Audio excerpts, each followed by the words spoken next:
Today we are aiming for the initial startup on our Diemen Formula Ford restoration to get this engine fired up for the very first time. It's a fresh engine, we've rebuilt it, and it's a fresh just about everything else. We've done a whole lot of work to this car. We need to make sure everything actually works, and everything's come down to today.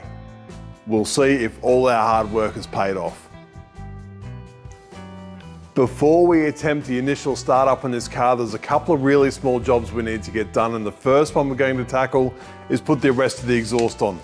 The exhaust, it's been coated, it looks absolutely sensational, but I've never actually had it on the car. The car's never been in one piece except for now, so I hope that this is the right rear part of the exhaust to suit the front part of the exhaust, and then we'll need to find a muffler to put on it. But why am I going to the effort to put an exhaust on for initial startup? If this engine or gearbox has any noises, I want to be able to hear them. And I'm more likely to hear them if this thing's got an exhaust and a muffler on it. You know, if we start it up with open pipes, it sounds really cool, but if there's anything going wrong, we won't be able to hear that until it's far too late.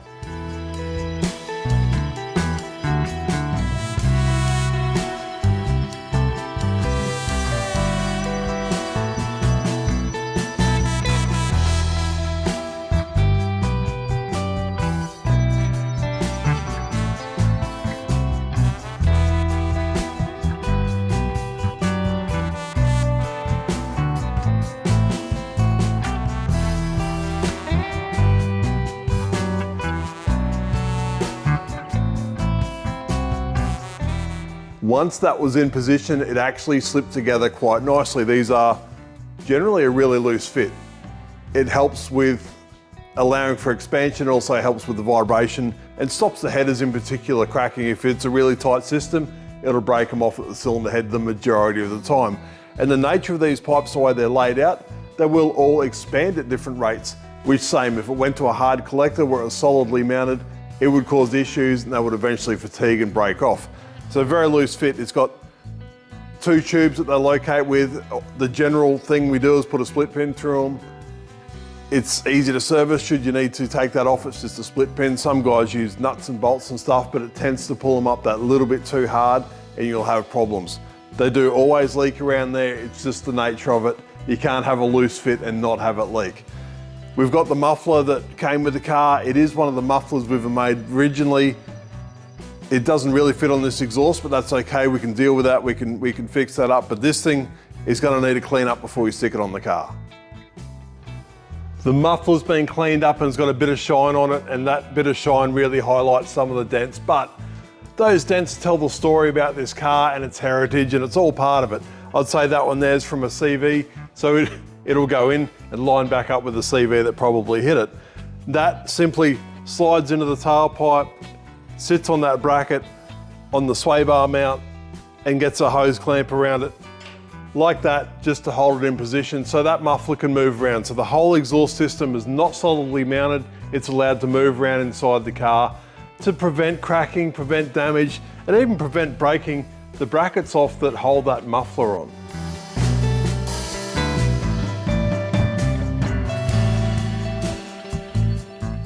Next job on the list is gearbox oil. We haven't put any gearbox oil in this thing yet, so now is the time to do it. What gearbox oil do we use? KCK All Performance Gear Oil. It's a straight 90. It's amazing for these dog boxes, transaxles. It's used in so many different variations of not only race cars, but road cars and trucks. It's a genuine high temperature, high pressure gear oil, unlike a lot of the other products out there, and it will withstand so much punishment and look after the gear so much better than anything else. All we have to do is tip this from the top of the gearbox. Luckily, I've got the right size spanner. It's just an aluminium nut. I've measured out the oil I need, and we can just tip that straight in.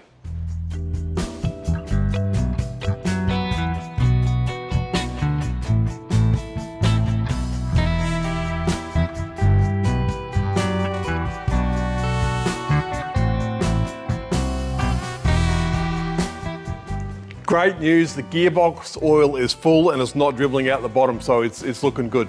Despite this filler bung thing's massive size, it's just an aluminium bung. You can't tighten them up too much, just enough so they don't fall out of your heaps.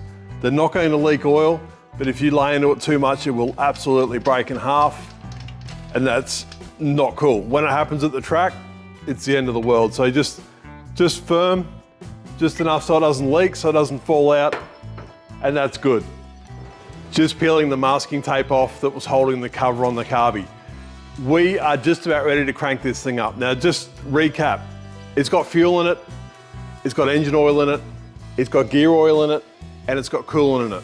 So this thing should be now ready to fire up. I want to crank it over to get some oil pressure up to it. Now I filled the engine oil tank a little while ago because the engine oil level in the tank is higher than the filter and the pump. So we should have gravity fed and filled up the pump and the filter just by sitting there. There'll be a little bit of oil in the bottom of the sump that we need to get out of there before we fire it up because we don't want to damage anything, and it's just not a good way to start the engine. Now, in the last episode, I mentioned it's got a mechanical oil pressure gauge. It's got a hose that runs all the way from here on the engine all the way to the dash cluster, and this thing's over 2 meters long. It's probably 6 or 7 foot long, this hose. When it's running, I'm going to bleed the air out of that hose. Now, why do I want to do that? Oil, not really compressible. Air, very compressible. So if I leave air in that hose, it will upset the readings I'm getting at the gauges. It'll be slow to react, even low on what it's reading. And if I've got oil surge or any problems, it will be slow to detect that. And instead of dropping to 0 like the engine would be under an oil surge condition, the gauge might only come back to halfway. So just for that gauge to read as accurately as possible, I need to bleed the air out of that hose. It's now time to crank this thing over, bleed the rest of the fuel up, and hopefully get some oil pressure out of it. I've got to be really conscious so the flywheel's really low to the bench, and it's only the wear strip on the bottom of the gearbox is about the clearance I've got. So I'm being very mindful of that. But with the ignition off, I'm going to hit the start button for a couple of seconds and see if we can get some oil pressure.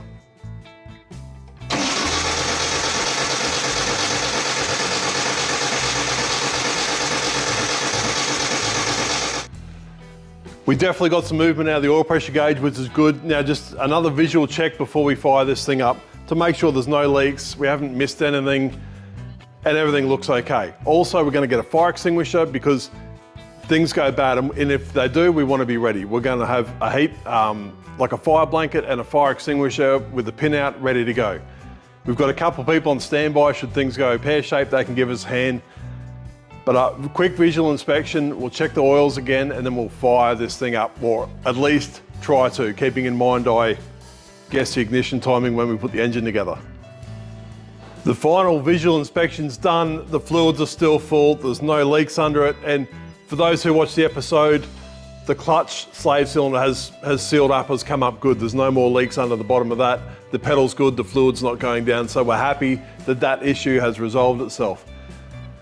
Nothing else for me to say other than we're going to hit this thing, see if it fires up. We're running in a new engine, we're running in a camshaft and some lifters, so we don't want it to idle any longer than it has to. We want to keep the revs up a little bit, we want it to get warm, and then while it's still warm, we'll drop the oil and we'll set the rockers, and then the engine at least is ready to hit the racetrack. So I'm going to reach in, I'm going to walk around you, reach in, hit the start button. Ignition is on, let's go.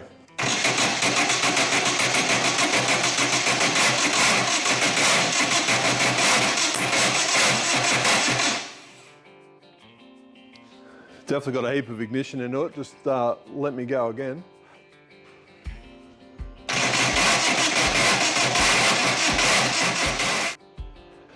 Yeah, all right, so it didn't start first time. It kicked back on the starter motor like I had a little bit too much ignition timing, which is plausible. I've guessed the ignition timing, but it was still turning over, and then it wasn't. So I turned the ignition off and checked it again, and the starter motor's not turning the engine. We've broken the starter motor. Just to be sure, I've charged the battery, and it's made no difference. So now I pull all this stuff apart again, get the starter motor out and see what's going on. The starter motor should absolutely withstand that sort of punishment. It's brand new and it's quite expensive.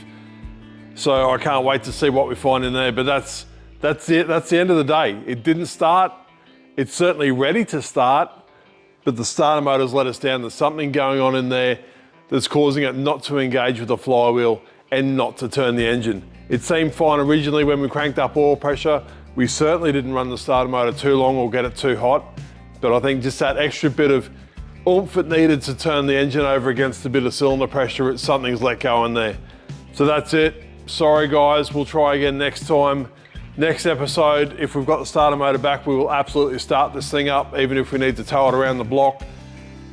We've still got a bunch of stuff we need to get into. If we don't have the starter motor back, we can certainly progress onto that. But yeah, that's a fair kick in the guts, but you've got to take the good with the bad and the bad with the good, and that's just how it rolls. So thanks for watching. More progress next time round. See you on the next episode.